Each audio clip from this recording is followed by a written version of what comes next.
Hey guys, what's up? This is 7stop, and today we're going to be talking about game reviewers and critics and the greatest website, IGN. We're starting off kind of calm, but we're gonna get into some unepic gaming.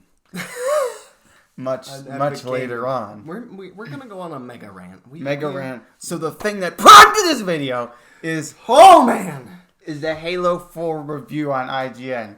They gave Halo 4 a 9.8 on what are they even thinking? And Halo 4 a 9.8. And they gave Halo 2 a 7.5. 7.5, and then they gave Halo 3 like a 9.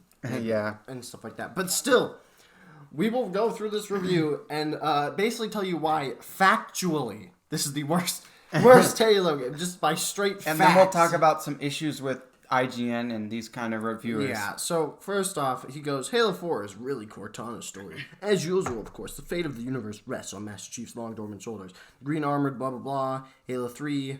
But this time, our hero bears an even greater burden. Saving humanity is the easy part. In Halo 4, his more difficult task is rescuing Cortana from herself. Whoa!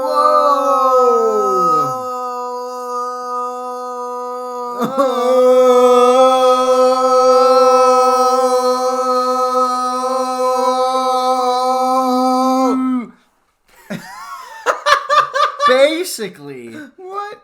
That is really generic. I don't know why he's making it sound like it's a really unique concept of facing yourself and facing your demons. It's not. All right, so first part of the actual review instead of just the back of the box. Like I could read this on the back of the box. Yeah, that's basically the back of the box. She's slipping into rampancy. Halo 4, the plot devolves deeper. Blah blah blah.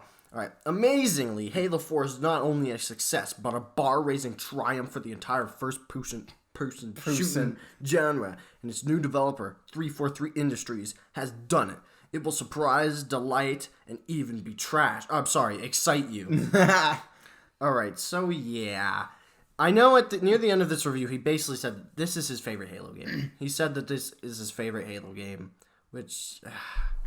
Don't even want to talk about that. No. We made a video on, why Halo 4 sucks and stuff like that. And then we made another video about why Halo 4 sucks. But, just from a basic factual standpoint, it's so much more linear, and the AI... Oh, yeah. This is about the gameplay. We have to talk, see what he has to say about the gameplay. All right. Which I know what he has to say. All right, so familiarly unfamiliar. It starts with the mesmerizing CG cutscene that flat out knocks you out on your butt. The lighting is flawless. I will admit that the cutscenes look really good. Mm-hmm. And then he basically goes and talks about, blah, blah, blah. And then Halo 4's greatest strength is its gunplay. What? He really said that? He says... I love not the usual polygon perfect something choppers that every other animated video game human has. It strikes a fine balance between old school fan service and establishing context for new players. Yeah, there's no old school fan service. The art style completely changed. Characters completely changed. There's no old school fan service. And establishing context for new players. And it quickly segues into gameplay, where Halo 4's greatest strength becomes immediately apparent. It's gunplay. Oh yes, the gunplay in Halo 4 is what its greatest strength is. Oh yeah, its greatest strength. Halo 4's weapons continue their trend of working in complete complementary harmony, where each gun has a purpose and every situation a fitting firing solution. The inaccurate Prometheus Is this guy an alien or something? He even mentions in his review he even mentions in his review the undesirable Covenant storm rifle. He even says it's undesirable. Buddy, if it's undesirable, then it's not in its place. It doesn't have its purpose. Yeah. Alright, so, Covenant Storm proves nearly useless at times, but Halo 4 still hits a ludicrously high percentage of its death dealers. The short-range energy sword or new scatter shot are great to pack alongside the mid-range lights, such as the DMR or battle rifle, which also pair nicely with the sniper rifle for long-range game. In the opening mission, your chief is thought out and immediately put back to work shooting Covenant, invoking both Combat Evolved and Halo 2. expect your jaw to drop. At least, okay, yeah, he's talking about the graphics. Yeah, sure, the graphics are good. But what about the rest of the game? The gameplay is most important. But even then, we'll get praise to that. The graphics are good. But then he says, oh yeah, landing on the new Promethea planet is just like the first time on the Halo ring in Combat Evolved. Not really. Alright, now hear this. Of course the gorgeous graphics are only one responsibility a console killer app must bear, perhaps equal to Halo 4's monitor melting visuals. It's bar none best-in-class sound design. Okay, we gotta talk about the gameplay. I can't listen to this anymore. Check your ears and listen again. Nary a gunshot, Mjolnir boot clank, or Covenant Elite's wart passes through your speakers without significant... Yeah. Oh, authoritative overhaul. Yeah. They changed the sound design from the original Bungie games. The Bungie games are better. Alright? Sure, I don't want to copy It's not terrible, games, but it's not as not good as it was. It's not nearly as distinct as the Bungie one. Alright, for the game series... Oh, yeah, Halo 4's music. We gotta talk about the level design. Where's he talk about level design? I'm getting there. Because I know it's really bad. He talks about the music. These titles are super... Hello, New Day. How does that have to do with Halo? That's just the little title of one of the sections. Hello, New Day. Set pieces are ubiquitous during your quest, matched by what is inarguably the finest Halo sandbox yet. Oh boy! Halo 4 feels much more open-ended and organic than Halo Reach.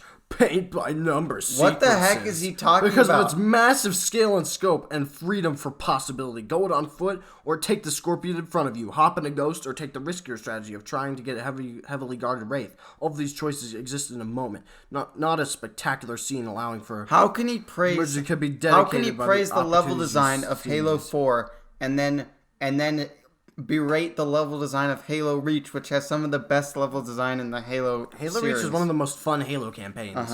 And Halo Reach, and he mentions, oh yeah, you could take it on a Wraith or a Ghost. That's basic Halo stuff. You can't compliment Halo 4 for doing what you can do in all the other Halo games. The level design and when you have those vehicle sections is way worse. Yeah, it's so much more linear. And yeah, I said, he mentioned you could board vehicles. You could do that in the other Halo game. Sorry, but that's not a praise. But basically, let's talk about just in general now. Why does this review suck? And just why do game reviewers suck? Yeah, we'll move on to that. So yeah, first let me go ahead and talk about the ending of this, because the ending of this is the oh man, the ending of this is pretty insane. After soaking new game, I am beyond thrilled and so in love with Halo again, more than I've been since Halo 2. Halo 4 is a masterstroke. Everyone can and should celebrate. Its 2 guaranteed sequels importantly must take the generation Xbox, a must-own system. With Halo 5, its most anticipated title. Halo has been redefined. It has been reinvigorated. The Xbox original king has returned to its rightful place on the throne. And then in the video review, he says that Halo 4 out-Bungies Bungie. It doesn't. Not at all. But yeah. And pretty much, even if you love Halo 4, most people that love Halo 4 probably wouldn't give it a 9.8 out of 10. That's a little bit high. That is even if you love this game. A 10 you out have of to 10. acknowledge that you can't give it a 9.8 out of 10. A 9.8 out of 10 basically means, oh yeah, this is a masterpiece, but there's only a tiny flaw or something. The most minute flaw. But yeah, it's just so... And just in general, let's talk about IGN reviews and how they give everything a great score. Everything a 9 out of 10 or a 7 out of 10 or if it's produced by a big budget studio, it's going to get a 7 out of 10 or higher unless it's just undeniably trash. Which even then, those get 6s. Yeah. Mass Effect Andromeda only got a 6. Yeah. How can one of the worst games that's come out in recent years that deservedly deserves a 2 or a 3 get a 6? Yeah. 6 is good. That means it's fine. It's actually kind of... It's above average. Yeah. But Mass Effect Andromeda is not above average with all those glitches and stuff. But yeah, so yeah, game critics, they give that. And also, they give even indie games massive numbers and scores, because if they don't, you're gonna have a massive group of fans of that one indie game come after them, the cult following or whatever. And if it's made by a big budget studio, then you're not gonna if if you sully your relations with a big budget studio or a large publisher and give their game a bad score, you're not going to get their next game ahead of time. And that's how they make money, by getting these games. So they're not going to want to give it a bad score. Yeah, and sure, they might not be directly paid off. Yeah. But still, like, there's so many factors from the outside. Like, there's money, you need to get games, you're going to have tons of people, you might lose your, you're going to have tons of people getting really angry at you if you give it the wrong rating. You're going to lose tons of your viewers. You could lose your job if you get enough hate. You can't change, like, you have to be super generic. You can't really say certain stuff. You have to basically read what's on the back of the box. You have to have to be positive about every single thing in the game. Pretty much. All right, so the thing is, they need to at least justify their review to give it a 10 out of 10. They need to justify it. But as we kind of read in their review, they just kind of use the most generic, basic writing. Like, that review sounds the exact same as somebody else's review. And they use just the most generic writing. Oh, the weapons are fun to do. The weapons are neat. Blah, blah, blah. Each weapon has its place. This does this. Each weapon has its place, especially the storm rifle. But, yeah, the thing is, reviewers sound the exact same. Like, I don't know one reviewer from another at IGN. Yeah. But Donkey is, I know Donkey. I can tell when Donkey. If you watch a video from the Act Man, you know it's the Act Man. You know where his opinions coming from. You know what his biases are. What kind of games he likes. What kind of he doesn't, etc. But yeah, from IGN, they just choose the person who likes the game the most, and they're like, "Oh, okay. Since you want to have favor with the companies, you could write it." And yeah, the writing of the reviews is so, like, that's my biggest issue. They don't stand out. Nobody at IGN stands out. Like, so many people just sound the exact same that they seem like robots. They don't even seem like human beings. Yeah, it seems like they seem so fake and unreal. Like a program designed to create positive reviews or something. And they seem so fake and unreal. Even in, like, their other videos, like when then they're just there. They're like, all right, so-and-so, is this game amazing? And they have put on the fake, like, oh, wow, I'm sure viewers the super happy, positive persona. And not fans are beginning to be a little bit grumbly. And, like, they speak as if they're not part of the fans. They disassociate themselves with fans. They're, like, leaving some fans to be kind of grumpy and blah, blah, blah. And, like, yeah, they put on the fake happy persona. It's like,